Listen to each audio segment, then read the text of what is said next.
바뀔 뉴스를 종합해드립니다. 깊이 있는 뉴스 YTN FM 출발 새아침.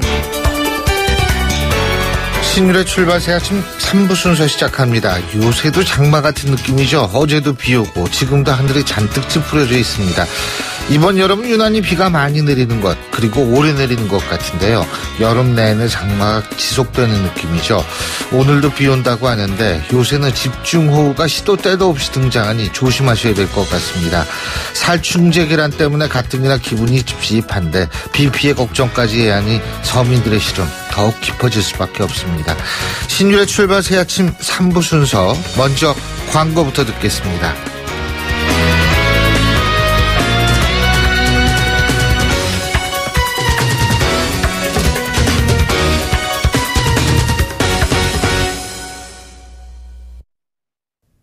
YTN 라디오 신율의 출발 새아침.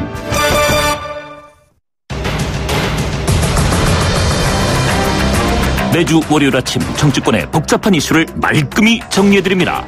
출발당 최고위원회의.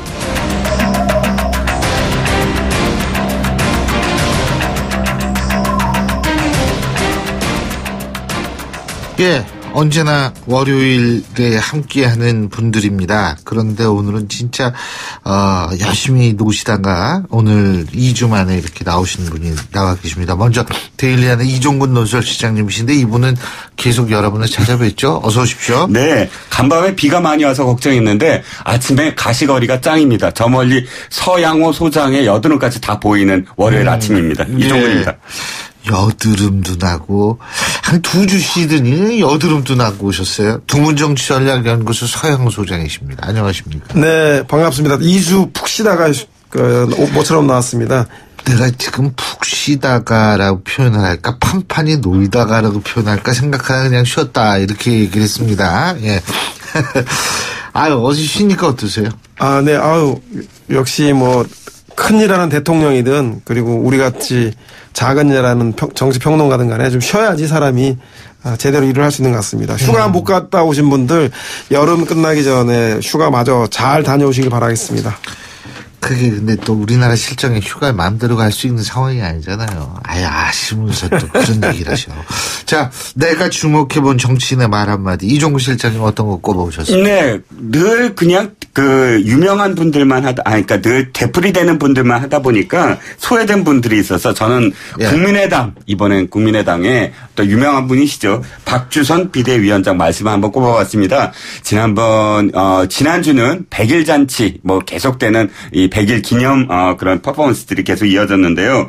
박수현 비대위원장 문 대통령의 기자회견을 보고 이런 말씀을 하셨습니다. 대통령님 말씀대로 하면 요순시대 태평성대 일세라는 말씀을 하셨는데, 물론 좀 약간은 그런 좀 비판적인 어떤 내용이겠죠. 이걸 꼽은 이유는 딱 한 가지입니다. 사실 저도 약간 좀 비슷한 생각이 들었어요. 왜냐하면 100일 이전에 대통령은 사실은 큰 의제를, 청사진을 보여주셔야 되는데 100일 기자회견, 오래간만에 기자들 앞에서 또 산무, 시나리오, 편집 다 없이 하신다며요. 그러면 사실은 좀 더 구체적인 그런 답변을 하셨어야 되는 게 아니냐. 부동산 정책, 그럼 부동산 정책에 대해서, 증세 그러면 증세에 대해서, 수치까지도 좀 내놓으시면서 이제는 플랜을 좀 더 구체화시키셨으면 했는데 아쉬워요. 늘 하시던 말씀을 그냥 좀 뭉뚱그려서 하시는 느낌. 그래서 그렇게 지금 이 녹록지 않은 그런 앞날을 보면 조금 더 사실은 현실에 대한 그런 감각이 있으셨으면 합니다. 서영호 소장님, 2주 동안 쉬다 왔는데 어떤 얘기를 하나 한번 봐야지. 네, 근데 이종근 실장님은 사람은 역시 쉬어야 됩니다. 안 쉬니까 중언부언 무슨 얘기를 하는지 잘 못 알아듣겠어요. 저는 보여주기식 쇼에 불과하다. 이종근 실장님 얘기하고 비슷한 취지 얘기인데, 전희경 자유한국당 대변인이 어젯밤 20일 문재인 대통령의 새 정부 출범 100일 기념 국민인수위원회 대국민 보고대에 한 말인데요. 바른정당의 박정화 대변인도 쇼통의 끝이다라고 가세를 했습니다.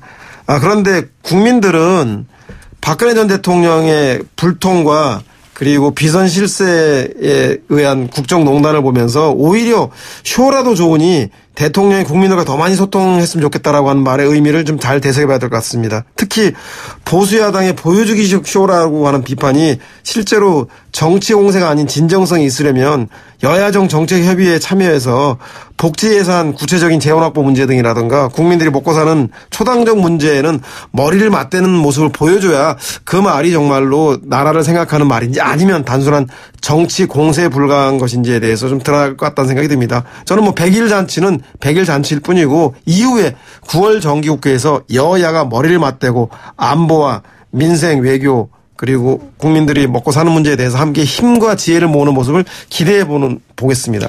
지금 서양수 약께서 먹고 사는 문제라는 표현을 하셨는데 네.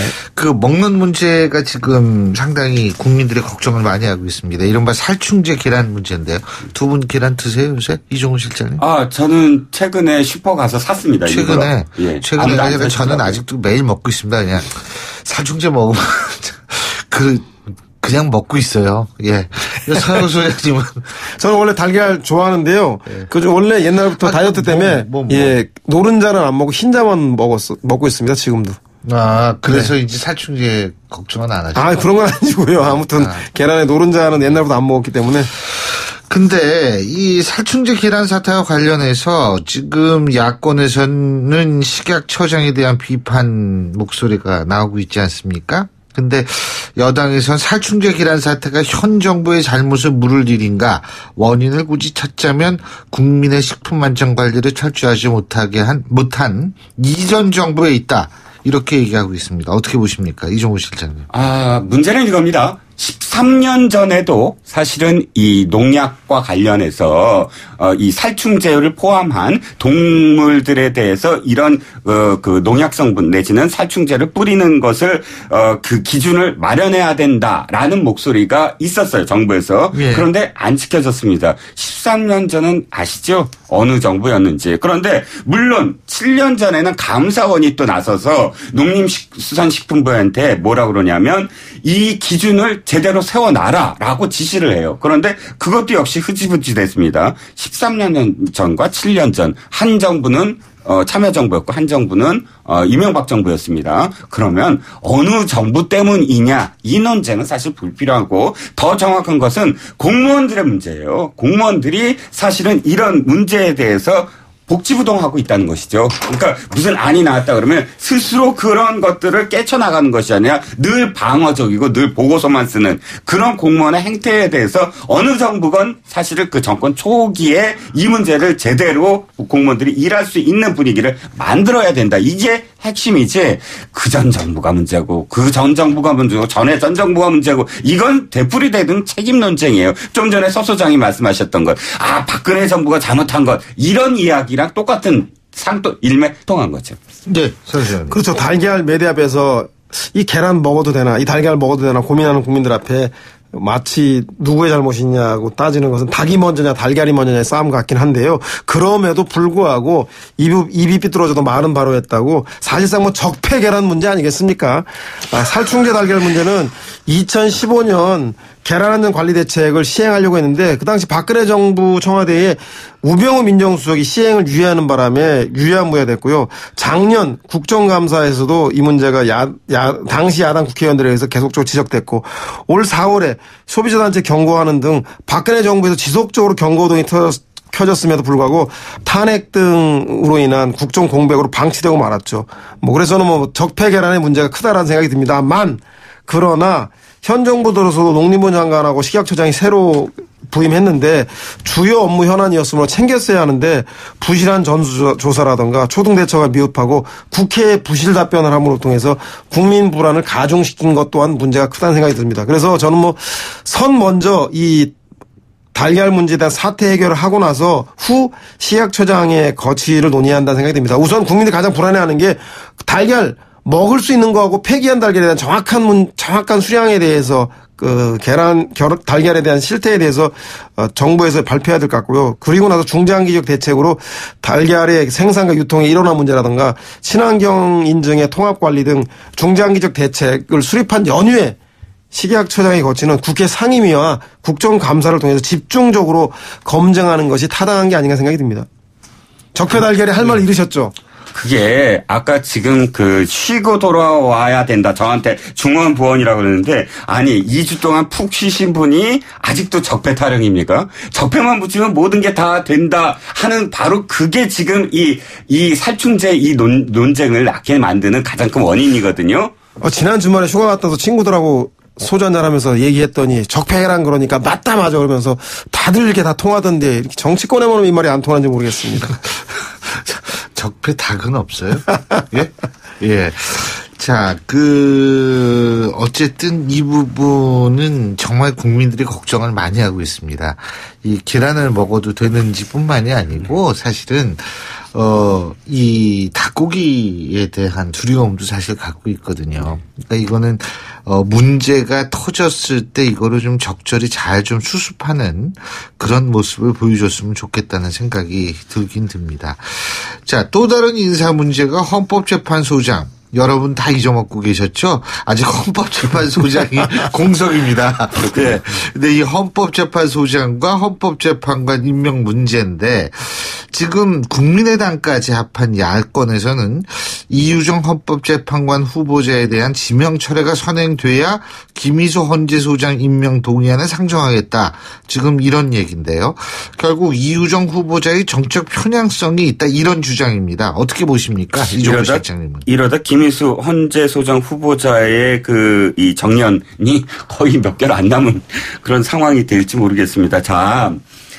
원래 대통령이 지목하는 헌법재판관은 국회 인준 동의가 필요 없죠. 그러면 강행하면 되긴 되는데 문제는 이제 야권에서 김희수 헌재소장 임명 동의안 표결을 연계해서 지명철회를 하라라고 나서고 있습니다. 근데 내용을 좀 들여다보면 저는 고개가 끄덕여지는 점도 없지는 않아요. 왜냐하면 이유정 후보자의 지금까지의 행보를 보면 18대 대선 때 문재인 후보를 공개적으로 지지를 했고 그 이전에 노무현 대통령도 공개 지지를 했고 민노당, 진보신당 공개 지지를 했고 그러니까 사실 정치적인 어떤 그런 행보들이 계속 이어져 내려왔고 더불어민주당이 또 인재 영입까지도 하려고 했던 분입니다. 그렇다면 정치적인 어떤 성향을 그냥 드러낸 것만이 아니라 정치적인 어떤 행위조차도 어느 정도는 했던 분이에요. 물론 변호사이기 때문에 변호사가 정치적인 어떤 그런 의견을 내지 마라 이런 법은 없습니다. 하지만 헌법재판소야말로 아무리 진보 성향이라고 하더라도 그분이 특정 정당을 골라서 계속 특정 정당의 후보자를 또 골라서 이렇게 지지를 하고 정치적인 어떤 행위를 한 분이라면 사실은 좀 고려가 돼야 되지 않을까요? 그런 부분들이 저는 대통령의 지목에 대해서 사실 인정을 해야 된다라는 입장이긴 합니다. 큰 틀에서는 그럼에도 불구하고 이분의 정치적인 행보는 사실은 부적절하긴 하다라는 의견입니다. 서영 소장님. 저는 야당의 공연한 트집, 정치 공세, 문재인 정부 흠집내기에 다름 아니다는 생각이 듭니다. 우리 잘 아시겠지만 9명의 재판관들은 대통령, 국회, 대법원장 등 3부에서 각 3명씩 추천하도록 정하고 있습니다. 그래서 이 취지 자체가 재판관들의 다양성 확보를 위한 것이죠. 지난 박근혜 전 대통령 탄핵 과정에서 보았듯이 재판관 한 명 한 명이 전체 결정을 좌지우지할 수 없었던 것 기억할 겁니다.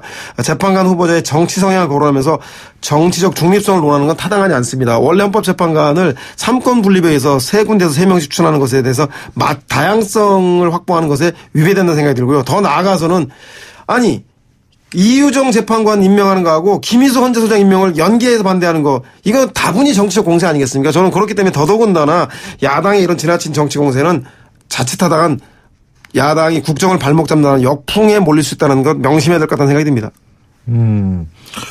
근데 이거 언제 해야 돼요? 언제? 네? 언제까지 해야 돼요? 원래 9월 정기국회 때 9월 정기국회 때 해야 되는 거죠? 9월 정기국회면 아직 시간이 좀 있기는 있는데, 그죠? 네, 원래 8월 말에 원포인트 임시국회를 하냐 마냐 논의가 있는데 된다면 그때 하는 것이 타당한데 그렇지 않다면 9월 정기국회에서 다룰 수밖에 없을 것 같다는 생각이 듭니다. 예. 자, 자, 그리고 야당 얘기도 좀 해야 될 것 같은데, 이 자유한국당 홍준표 대표가 바른정당하고의 관계에 대해서 또 언급을 했습니다. 이렇게 얘기를 했죠. 행위는 괘씸해도 버려서는 안 된다. 돌아올 명분을 찾아야 한다. 이런 얘기인데, 바른정당은 항상 이런 것들이 말도 안 되는 얘기라고 얘기를 하는데, 계속 이런 얘기를 자유한국당 쪽에서는 하고 있습니다. 어떻게 보십니까? 이종우 실장님. 사실은 지금 일사불란한 것처럼 보여도 내부에서는 사실 많은 어떤 생각들이 있는 것 같아요. 보니까 이혜원 대표, 주호영 원내대표나 혹은 유승민 전 대통령 후보와 함께 전국을 지금 이렇게 돌아다니고 전국의 어떤 시장이라든지 낮은 곳에 계속 임하면서 바른정당의 새 확산에 노력하고 있는데 그 안을 볼짝시면 또 사실 다른 그러니까 그 자유한국당과 좀 더 가까운 그런 의원들도 있는 것 같고 또 이혜원 대표 어떤 리더십에 불만을 갖고 있는 그런 그 의원들도 많은 것 같아요. 그래서 더군다나 하태경 의원이 그 홍준표 대표에게 직격탄을 날리지 않았습니까? 홍준표 대표의 그런 박근혜 전 대통령에 대한 그 이 말바꾸기에 대해서 이렇게 아주 굉장히 센 발언을 했는데 그 이유도 사실은 홍준표 대표가 사실 그 친박 청산을 만약 마무리 짓는다면 바른정당이 계속 바른정당이 서야 될 어떤 포지션이 흔들리는 게 아니냐라는 우려에서 나온 것 같기도 하고요. 그래서 사실은 국민의당이나 바른정당이 이번 지선 때 지방선거 때 후보를 제대로 내서 경쟁을 할 수 있느냐 없느냐가 사실 굉장히 그 당의 존립 기반에 달려 있다라고 보여집니다. 1년 조금 한 10개월 남았잖아요. 지방선거까지 내년 6월이니까. 그런데 10개월이면 금방 지나갑니다. 금방 지나가네요. 나이가 먹을수록 시간은 빨리 가더라고요. 예. 서영 수장님. 네, 이종무 실장님이 모처럼 정치 평론 전문 용어를 써주셨습니다. 볼짝시면이라고 하셨네요. 볼짝시면. 그 내부를 볼짝시면. 야, 저는 또 그런 말 또 오랜만에 처음 들어보네요. 그 내부를 볼 테면 웃자고 하는 얘기인데 그렇게 또 정색을 하고. 아주 문제가 없어. 저도 볼짝시면이라는 얘기는 너무 오랜만에 들어서요. 이게 무슨 얘기가 웃자고 하는 얘기군요. 알겠습니다. 앞으로 그러면 미리 좀 사인을 주십시오. 표준어를 좀 사용해 주시기 바랍니다. 볼짝시면 말고. 아무튼 저는 손뼉도 마주쳐야 소리가 난다고요. 사실상 바른정당 내에 자유한국당 복당을 희망하는 그 의원들이 문제가 아닌가 싶은 생각이 들어요.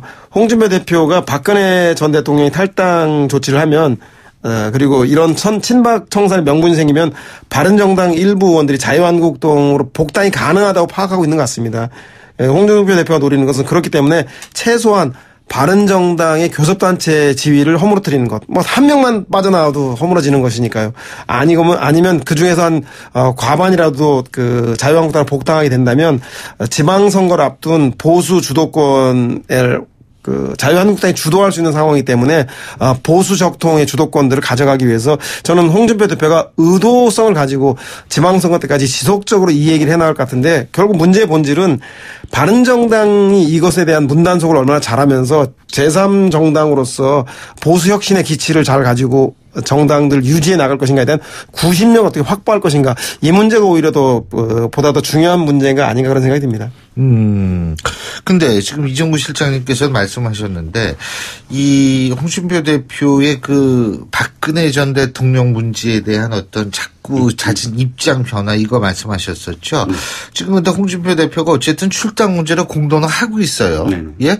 그런데 물론 이제 또 이게 말 바꾸기다 여러 얘기가 나오고 있는데 그렇다면 지금 출당 문제를 공론한 이유와 이게 이제 아까 말씀하신 바른정당만을 대상으로 해가지고 이 친박 청산은 신호탄으로 출당 문제를 거론하는 것인지 아니면 지지층의 확대를 위해서 출당 문제를 거론하는 것인지 뭐라고 보세요? 아니 둘 다죠. 저는 그것이 분리된 문제가 아니잖아요. 두 가지가 만약에 그렇게 해서 바른정당과의 어떤 합당이 이루어진다면 지지층은 굉장히 확장될 거예요. 이제 중도까지도 그래 한번 믿어보자라고 갈 수 있는 문제거든요. 그렇기 때문에 그것은 함께 해야 되는 문제고 사실 출당 문제는 저는 홍준표 대표가 언젠가는 정면 돌파를 해야 된다. 이 문제. 그러니까 출당 문제만이 아니라 박근혜 전 대통령과의 어떤 결별 지별 또는 친박에 대한 청산 이 두 가지는 홍준표 대표가 넘어야 될 산이거든요. 만약에 그걸 계속 끌어안고 가겠다 그러면 지지율 5%대에 유례 없는 제1야당이 계속 유지가 되는 상황이기 때문에 네. 정면 돌파해야죠. 그 정면 돌파를 지금 하고 있다라고 보여지는 거죠. 네, 저는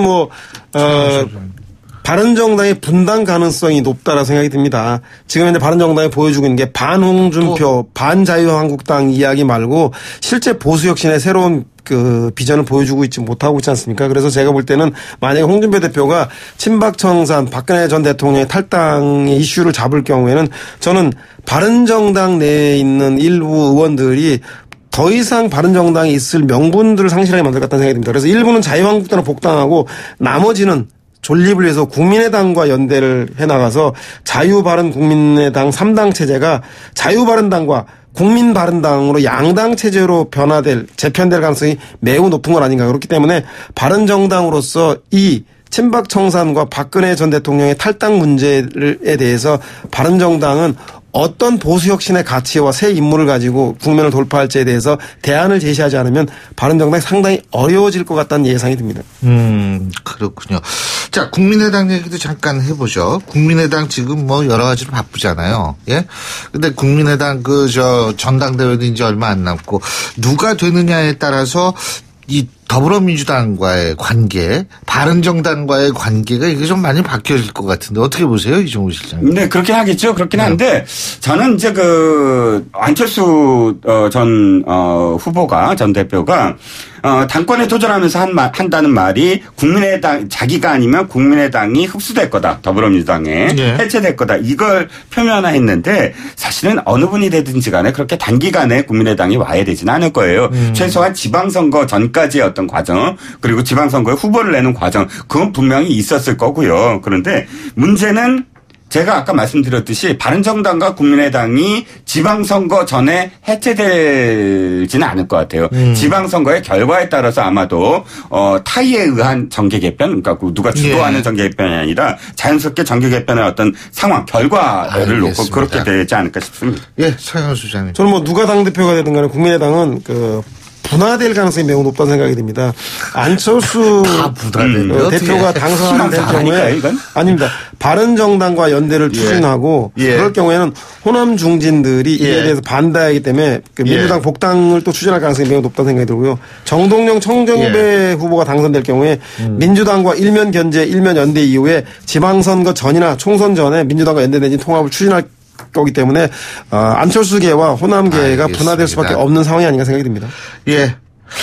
오늘 두 분 말씀 너무 재밌어가지고 계속 듣다 보니까 시간이 다 갔네요. 여기까지 듣겠습니다. 고맙습니다. 네, 감사합니다. 예, 지금까지 데일리하는 이종근 논설실장, 두문정치전략연구소 서양호 소장이었고요. 신율의 출발 새 아침 3부 순서 여기서 줄입니다. 잠시 뒤 4부에서 뵙겠습니다. 날카로운 분석, 내일을 보는 시선, 신율의 출발 새 아침. 신율의 출발 새 아침 4부 순서 먼저 광고부터 듣겠습니다. YTN 라디오 신율의 출발 새 아침.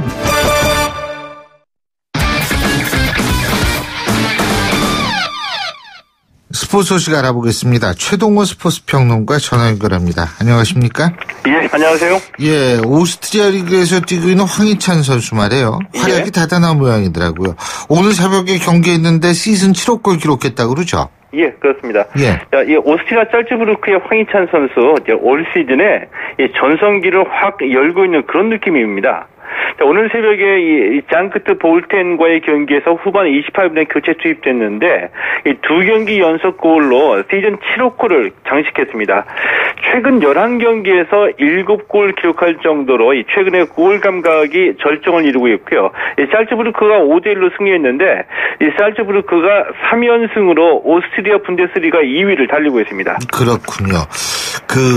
빵집 아들이라고 유명한 빵훈이 권창훈 선수 말이에요. 예. 프랑스 리그 데뷔골도 터뜨렸어요. 예, 그렇습니다. 예. 이 아버지가 30년 넘게 빵집을 운영하고 있습니다. 예. 네, 그래서 이제 별명이 이 빵운이거든요. 네. 이 권창훈 선수 이 프랑스 D종 입단 7개월 만에 프랑스 리그 데뷔골 터뜨렸습니다. 어제 이 스타드 렌과의 원정 경기에서 0대2로 뒤지는 후반 6분에 만회골 터뜨렸고요. 이 경기 종료 직전에 이 페널티 킥을 얻어내는 패스를 연결해서 D종의 2대2 무승부를 이끌어냈습니다. 황희찬 또 이 권창훈 선수 모두 다 이 대표팀에 섰거든요. 네. 신태용 감독이 누구보다 기뻐했을 것 같고요. 자, 8월 31일 러시아 월드컵 최종 예선전 이란전에서의 활약도 기대를 해보겠습니다. 손흥민 선수도 첼시전에 후반 13분에 교체 출전했는데 공격 포인트를 기록하지 못했습니다. 네. 그 야구 얘기도 좀 해봐야겠어요. 추신수 선수가 어제 시즌 15홈런을 날렸는데 안타 4개를 계속 쳤죠. 예? 예, 그렇습니다. 이 한 경기에서 안타 4개 몰아치는 거 쉽지 않은 일이거든요. 그렇죠. 예. 이 텍사스의 추신수 선수 어제 이 시카고 화이트삭스전에서 5월 3런 홈런으로 시즌 15호 홈런을 기록했습니다. 어제 6타수 4안타 3타점 3득점에 도루 1개를 기록했거든요. 홈런, 안타, 타점, 득점에 도루까지 기록했으니까 이 타자로서 보여줄 수 있는 건 다 보여준 겁니다. 예. 이 시즌 타율 2할 오픈 7리까지 올라갔고요. 이 텍사스가 17대7로 이겼는데 오늘 경기에서는 이 선발에서 제외가 됐습니다. 그렇군요. 류현진 선수는 어제 5이닝 무실점으로 호투를 했는데 승리 투수가 되진 못했죠. 예? 예, 그렇습니다. 어제 이 디트로이트전에서 5이닝을 무실점으로 막아냈습니다. 자, 그리고 0대0으로 맞선 6회에 마운드에서 내려왔는데 이 좀 아쉽게도 류현진 선수가 내려오고 난 뒤에 다저스 타선이 터졌습니다. 자, 그래서 이제 다저스가 3대0으로 승리해서 시즌 5승을 기록하지 못했죠. 이 무실점으로 호투하고 있는 중이었는데 조금 더 기다려주지 좀 아쉬울 수도 있거든요. 근데 어제 마운드에서 교체될 때 이 류현진 선수 투구수가 89개였습니다. 이 다저스의 로버츠 감독이 90개에서 100개 사이를 류현진 선수의 1개 투구로 보고 있는 것 같거든요. 그러니까 이 로버츠 감독은 구위가 떨어졌으니까 이 류현진 선수를 내린 거다 이렇게 판단했을 거라고 보고요.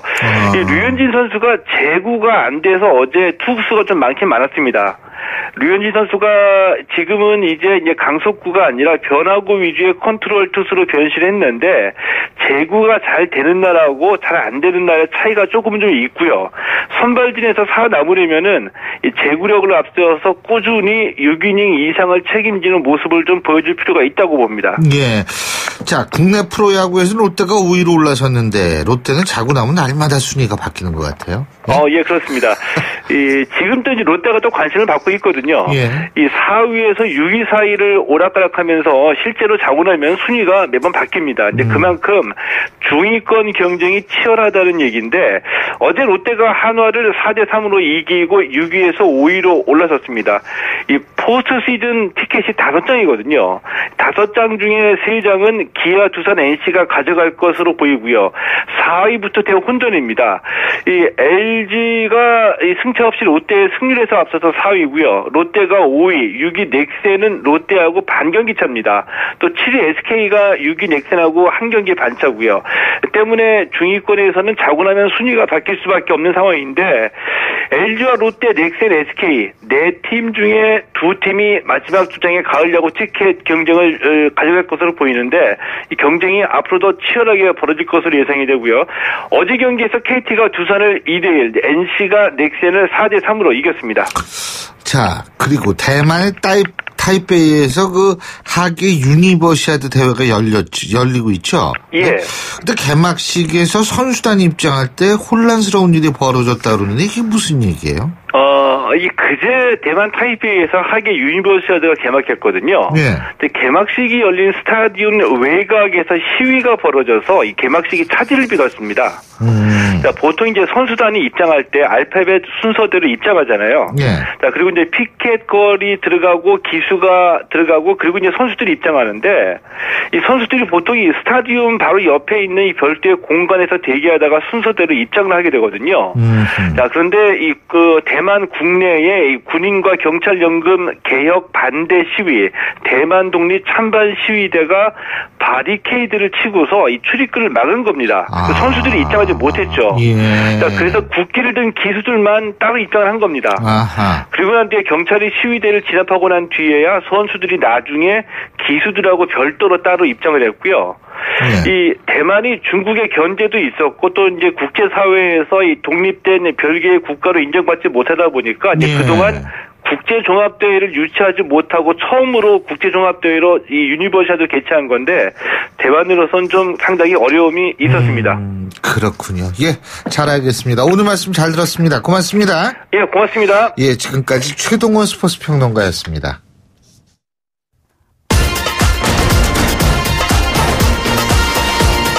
여러분이 지금 듣고 계신 주파수는 FM 94.5MHz입니다. YTN 뉴스 FM.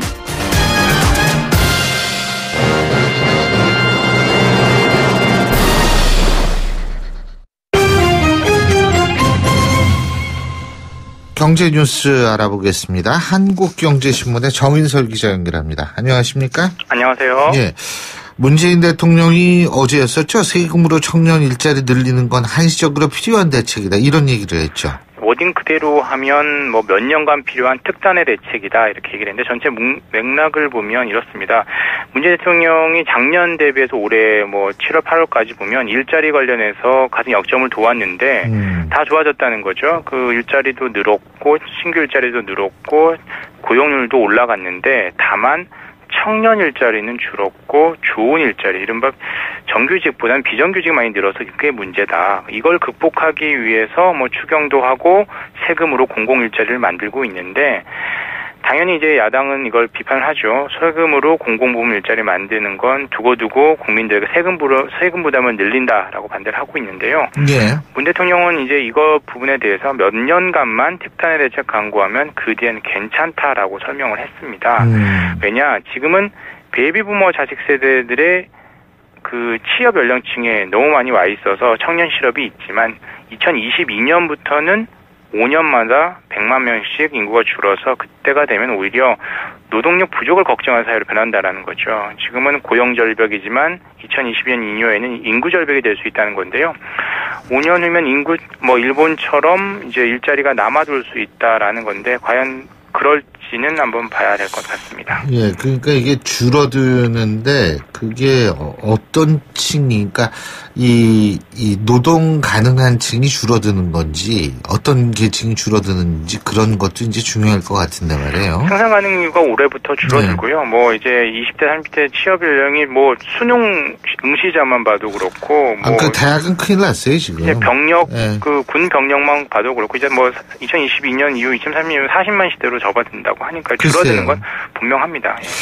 어제 청와대 정책실장은 파리 부동산 대책을 가장 심혈을 기울여서 만들었다 이런 얘기를 한 모양이더라고요. 이 질문을 만약에 비서실장에게 했으면 어떤 답변이 나왔을까요? 글쎄요. 인사 얘기를 하지 않았을까요? 예. 안보실장에게 했다라면 사드 얘기를 하지 않았을까 싶은데 이제 장하성 정책실장에게 얘기를 했으니까 뭐 인사 안보 부분이 문재인 대통령 지지율을 뭐 80% 고공 지지율을 보이고 있지만 그에 비해서 약간 과소평가가 박하게 받는 게 그 두 부분인데 이 부분을 제외한 다른 일반 대책 관련해서 이제 물은 거죠. 어느 대책을 가장 공들여 했습니까? 라고 얘기를 하니까 가장 잠 못 이루고 만든 게 기억나는 게 부동산 대책, 파리 부동산 대책을 얘기를 했습니다. 그만큼 부동산 대책하면 이해관계자들도 많고 너무 복잡하고 잡으면 잡는다고, 안 잡으면 못 잡는다고 말들이 많아서 그렇다는 건데요. 장하성 실장은 이렇게 얘기를 했습니다. 며칠 전 대통령께서 정말 부동산은 확실히 잡겠다. 주머니에 남은 정책이 많다고 했는데 요즘도 그 대통령 문재인 대통령이 주머니를 채워드느라 잠을 이루기 어렵다 이렇게 장하성 정책실장이 얘기를 했습니다. 그리고 어제 참 그 안타까운 사고가 있었는데 STX 조선해양에서 폭발 사고가 일어나서 4명이 숨졌는데 이분들이 다 하청업체에서 일하셨던 분들이라고 하더라고요. 맞습니다. 이 산업체에서 좀 위험한 일을 하면 이제 대부분 이런 협력사 직원들이 동원이 되는데요. 안타깝게도 어제 경남 창원시 진해구 STX 조선해양에서 건조 중인 석유화학 제품 운반선에서 폭발 사고가 일어났는데요. 이 사고로 STX 조선해양의 협력사 노동자 4명이 사망을 했습니다. 선박탱크 안에서 뭐 도장 작업을 하던 중에 원인은 아직 밝혀지지 않은 폭발이 일어난 건데요. 유증기가 폭발했거나 아니면 전기 누전의 원인이다 이렇게 추정은 하고 있는데 정확한 건 조사를 해봐야 될 것 같고요. 항상 이런 사고가 나오면 협력사 직원들이 어떤 안타까운 소식이 전해지고 있습니다. 어제 오후 사고 현장을 찾았던 김영주 고용노동부 장관도 이런 점을 의식해서 앞으로 중대재해가 일어나면 반드시 원청업체에 책임을 묻겠다고 얘기를 했고요. 또 지난주에 또 안타까운 소식이 K9 자주포 폭발 사고가 있었잖아요. 그로 인해서 2명의 장병이 안타깝게 사망을 했는데 그 연결식이 오늘 있게 됩니다. 참 안타까운 일이 많아요. 근데 국내 계란 얘기도 좀 해야 될 것 같은데, 세계적으로 사용이 금지된 농약, DDT가 검출이 됐는데, 여기에 대한 정부 대처가 좀 도마 위에 오르고 있죠. 맞습니다. 과연 이게 어디서 이 농약이 DDT라는 게 2차 세계대전 이후에 너무 싸서 많이 보급됐다가, 그 사람에게 흡수가 되면 마비 경련을 일으킨 치명적인 피해를 일으켜줘서 이제 미국에서는 1972년, 한국에서는 우리나라에서는 1979년에 금지가 됐었는데 38년 만에 확인이 된 거죠. 그러니까 뭐 정부는 어디 토양에 스며들어 있던 게 나온 거다 이렇게 얘기는 하지만 할 수가 없는 거죠. 그런데 검출이 됐다라고 알려졌는데 이걸 알리지 않았다는 거고요. 이 검출이 된 것도 경북 지역의 친환경 농장이라는 거죠. 그리고 정부는 이렇게 얘기를 하죠. 기준치 이하였다. 그래서 밝히지 않았다고 하는데 다른 지금 이것보다 해롭지만 덜 해로운 살충제 같은 경우는 기준치 이하더라도 부족한 판정 내리고 공개를 하고 있거든요. 그러니까 지금 앞뒤가 안 맞는 정부를 믿을 수 없다는 얘기는 많이 나오는 거죠. 그러니까 이게 정부 조사 결과를 더 신뢰할 수 없게 됐다 이런 얘기인 것 같은데 말이에요. 정말 맞습니다. 다시 한번 복기를 해보면 식약처장이 뭐 8월 9일이었던가요? 국내 계란에서 아직 살충제가 없다라고 얘기를 했는데 5일 만에 살충제 성분이 검출이 됐고요. 그리고 검출된 다음에 농식품부 장관이 이제 검사에서 합격 판정을 봐서 출하당한 계란은 문제가 없습니다라고 했는데 하루 만에 잘못됐다라는 게 또 번복이 됐고요. 이번에도 DDT 성분도 밝혀졌는데 뭐 숨기려고 했었고 급기야 이제는 가공식품에서도 살충제 성분이 검출이 됐고요. 이러니까 결국에 국민들이 뭐 계란에 대해서 오히려 유럽에 대해서 고마워질 정도예요. 아니 이게 기존에 계속 검출이 됐던 걸 우리가 몰랐던 거고 유럽에서 살충제 계란이 나왔으니까 한번 전수조사를 해보니까 이번에 나온 거잖아요. 그동안 뭐 우리는 모르고 만약 이런 일이 없어서 계속 모르고 먹었겠죠. 이런 부분에 대해서 이제 오늘 추가 조사한 결과를 오늘 농식품부가 발표를 한다라고 하는데요. 좀 바로 잡아줬으면 좋겠습니다. 정부가 결국 이동통신 선택 약정 할인율을 20%에서 25%로 올리기로 했네요. 예, 교수님은 이 선택 약정 이용하고 계시나요? 이용하죠. 언제가 약정 만료일인지 만기일인지 기억하시나요? 그게 이제 못 하잖아요. 달수는 알죠. 다 몇 월 달에 바꿨는지.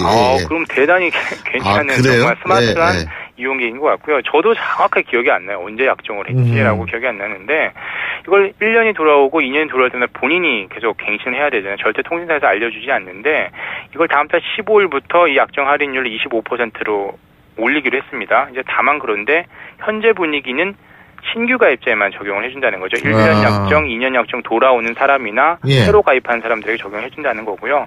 기존 가입자들은 소급 적용해주겠느냐. 이 부분은 정부는 해주는 방향으로 하겠다라고 하지만 이 통신사들은 반발을 하고 있고요. 그래서 기존 가입자들이 기존 계약을 해지하고 새로 가입하려면 이제 위약금을 내야 되는데 이 위약금을 좀 줄여주는 방향으로 지금 방향은 잡은 것 같아요. 근데 이 위약금이 얼마나 줄지가 좀 관건이고요. 예는 2015년에도 이 선택약정 할인율을 12%에서 20% 올려줄 때는 소급 적용을 해줬거든요. 근데 이번에 소급 적용을 하지 않고 대신에 위약금을 줄여주는 방향으로 한다라는데 이번에도 정부와 이동통신사 간에 어떤 삽바 싸움이 있었는데 또 위약금을 두고 다시 한번 두 번째 어떤 기싸움을 할 것으로 보입니다. 그리고 재밌는 얘기가 있는데 백화점에서 쇼핑할 때 직원들이 옆에서 안내를 해주는 것보다 손님 혼자 둘러볼 수 있는 매장이 더 인기라 그러죠. 또 성향마다 다른데 저도 좀 그렇습니다. 어제 좀 그냥 간단히 그냥 뭐 아이쇼핑이라고 하죠. 눈 좀 보고 가려고 그러는데 직원이 달라붙으면 부담스러워서 그렇죠. 아니요 보고만 갈게요라고 하는데도 불구하고 옆에서 계속 사라고 얘기를 하잖아요.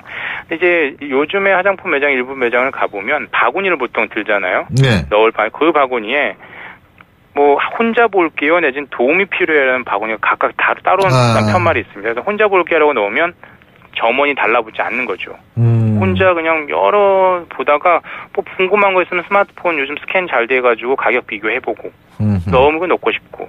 그러니까 제품 안내를 해주는 점원이 달라붙으면 오히려 구매 압박으로 느끼니까 오히려 이런 걸 배려를 해준다는 거죠. 이른바 친목 서비스를 하는 건데요. 예. 친목 서비스를 해주는 매장이 계속 늘고 있다라고 합니다. 지금 도입했던 이 화장품 브랜드도 반응이 좋아서 최근에 그 매장 수를 더 늘리기로 했고요. 대형 잡화점이나 백화점에서도 이런 친목 서비스가 조금씩 늘고 있다라고 합니다. 이게 바로 일본에서 오히려 선풍적인 인기를 받고 이제 한국으로 오는 건데요. 예전에는 고객들이 누가 옆에서 응대를 해줘야지 대우를 받았다고 하는데 요즘에 젊은 사람들은 혼자 쇼핑을 하고 싶어 한다는 그런 트렌드가 있다라는 거죠. 알겠습니다. 예, 오늘 말씀 잘 들었습니다. 고맙습니다. 감사합니다. 예, 지금까지 한국경제신문의 정인설 기자였고요. 자, 월요일에 보내드린 신율의 출발 새 아침 저희가 준비한 순서 오늘 여기까지입니다. 여러분 한 주 다시 시작이 되죠. 이번 한 주 정말 행운이 가득한 한 주 되시길 바라겠고요. 전 내일 아침 7시 15분에 다시 오겠습니다. 신율이었습니다. 고맙습니다.